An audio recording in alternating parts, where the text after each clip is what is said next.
Hi everyone, I'm Albert Boris. Guess what? Mario Party Superstars has finally been released! This has been by far one of my most anticipated video games of not just the year, but of all time, as a massive Mario Party fan. This game is quickly shaping up to be one of the best Mario Party games ever, and I think the largest reason as to why is the boards. This game has seriously one of the greatest board selections out of any Mario Party game, even though it's just 5. But it's not surprising, because it took 5 of the best boards from the N64 era and refined on them. It's a bit shocking that it took them so long to make a Mario Party with retro boards, but hey, we're here now, and it's great. But which board is the best one, and which is the worst one?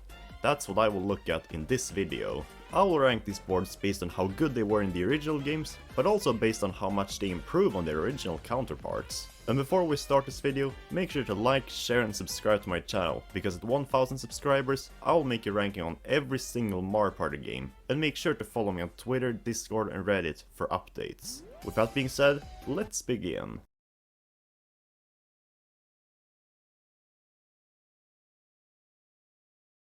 Coming in at last place in this ranking, we have Spaceland. In my opinion, this is the board I was personally the least hyped for to play on in Mario Party Superstars. I was already very familiar with Mario Party 2, so it's not like I would have missed anything had it not been included. And secondly, I was never the biggest fan of Spaceland in the original game either. Lots of people like it, but I never really appreciated the almost rectangular layout and speeders that constantly came out of nowhere and pushed you back, ruining any progress you might have made. All made for a relatively boring game. And I really couldn't care less about it in Superstars either. In some ways, it's actually worse than the original Spaceland. It just feels more dull. In the N64 version, this was really atmospheric, the music was really badass, and the visuals really made you feel like you were on a space station looking after bad guys. I didn't like the board, but the atmosphere was top notch. But in Superstars, well, it feels more like you're battling out on a toy set, rather than an actual space station.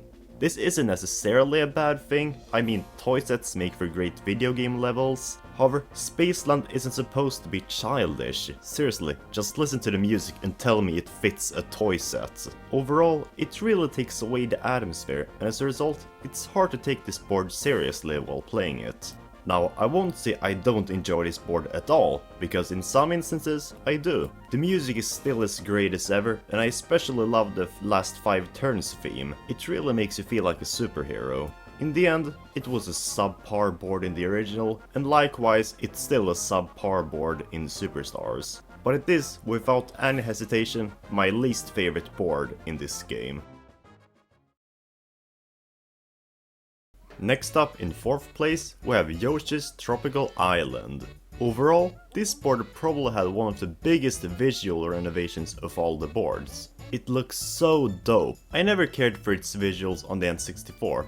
I thought it looked kind of boring and flat for a tropical island. Well, tropical it certainly is in Superstars. I was a bit skeptical about putting this one above Spaceland, because on the original N64, I can safely say that I think Spaceland is slightly better. I always found this board to be a bit frustrating. The circular design made it relatively repetitive, and Bowser and Toad constantly switching spots got frustrating. Tacked in with the boring atmosphere of the N64 version, and you had a subpar board. It was just RNG. However, in Superstars, I actually quite enjoy this board. Not as much as the top 3, but it's doable. I think what makes it work so much better this time around are the items. Mario Party 1 didn't have any items at all, which meant there was no way to influence your roll. And that way, this board was way too random.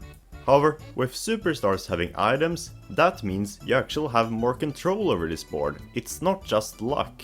This customization makes the board so much more inviting to play. I guess that 1-star rating was quite appropriate after all. Also, I'm mentioning it again, the visuals are amazing. It, tacked with the addition of items, makes Yoshi's Tropical Island on the Switch a major improvement over the original, and even a great board. Like it or not, you can't deny, Peach's Birthday Cake is the definition of a classic. No matter if you play the original Mario Party or not, everyone has heard of Peach's Birthday Cake. Even if it hadn't been confirmed for the game back in the E3 Direct, I'm certain everyone would have predicted it because it's that iconic of a board. This board was easily one of the better ones in the original Mario Party. It was linear and circular, but unlike Yoshi's Tropical Island, it had more tricks up its sleeve to make it stand out. The main feature is of course the sunflower seed. After you've run halfway across the cake, RNG will decide for if you will be walking back to the start or if you'll be going to the Bowser Zone, a separate cake. In the original board, this junction was set right before the star space, and after you had circled around the Bowser Zone, you had to play the flower ladder again, resulting in a theoretical infinite. In this remake, however, it's set after the star space, which means that you'll practically get to buy another star once you complete the loop. While this does making going to the Bowser Zone seem much less of a negative, I don't really mind it. Bowser still steals coins from you when you meet him, and the economy on this board is a little more balanced with the other boards, thanks to the numerous stealing spaces. So you might not even have enough cash to buy another star once you get back. Overall, Peach's Birthday Cake is still a classic and just made it into the top 3 of my ranking. Oh yes, Horrorland, the board everyone wanted, and it's actually not in first place on my list.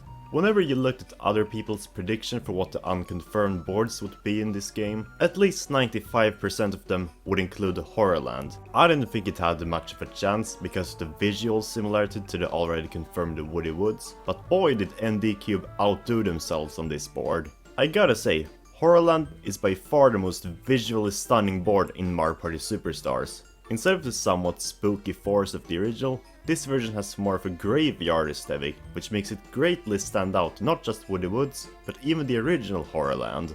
And then you realize that Horrorland is one of the 7 Mario Party boards with its own nighttime version. Like honestly, if they only put this much effort into Spaceland as well, who knows how good that board might have been. Horrorland is by far the coolest looking board in the game, and it was so close to being my favorite on this ranking. It was already a spectacular board on the N64. If anything, it's one of the best boards from the N64 era as a whole. It introduced the day-night gimmick long before 6 did, which made playthroughs on this board always more varied than on any other one. And I can't say that doesn't go for the Superstars variant as well. However, it definitely does have a few minor issues in this version. There are way too many lucky spaces on this board. Sure, it doesn't ruin the board, but it makes every player a bit too rich, if that makes any sense. Also, no ketchup bottle. And the Koopa Bank spaces are very awkwardly placed, so that you'll probably never even pass them. But those are minor issues in one of the greatest Mario Party boards of all time. As much as we all love Horrorland, deep down I always knew that in the end, the first spot on my ranking would be occupied by Woody Woods, the only returning board from Mario Party 3. It was always disappointing to me that 3, my favorite of the N64 games, got the short end of the stick when it came to board selection. I'm still not too disappointed though, because in the end, they picked not only my favorite Mario Party 3 board, but one of my favorite Mario Party boards of all time. From what I understand, this board is quite divisive. Some people like me love it, while others hate it. It all boils down to the main gimmick of the board, the arrows. After every turn, they'll switch directions, meaning you might not even be able to go on the path you wished for, and in that case, Woody Woods can kind of be seen as a haunted forest as well as Horrorland, in the way that you maybe will never find a way out of it. Either way, the great thing about this gimmick is that it forces you to really plan ahead what items you'll need to buy. It's impossible to be bored on this board. Gameplay wise, not much changed from the original, which I thank for, since the original was basically already taking the concept from Luigi's engine room and refining on it, already perfecting the gameplay. And visually speaking, I love this as well.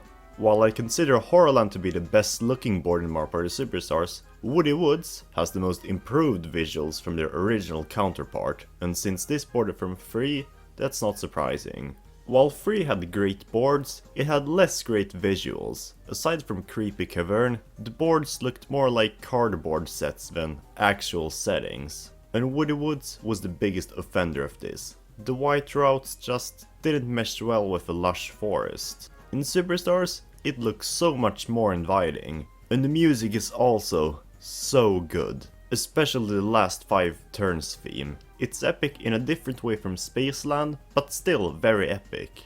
And for all of these reasons, Woody Woods is in my opinion the greatest board in Mario Party Superstars.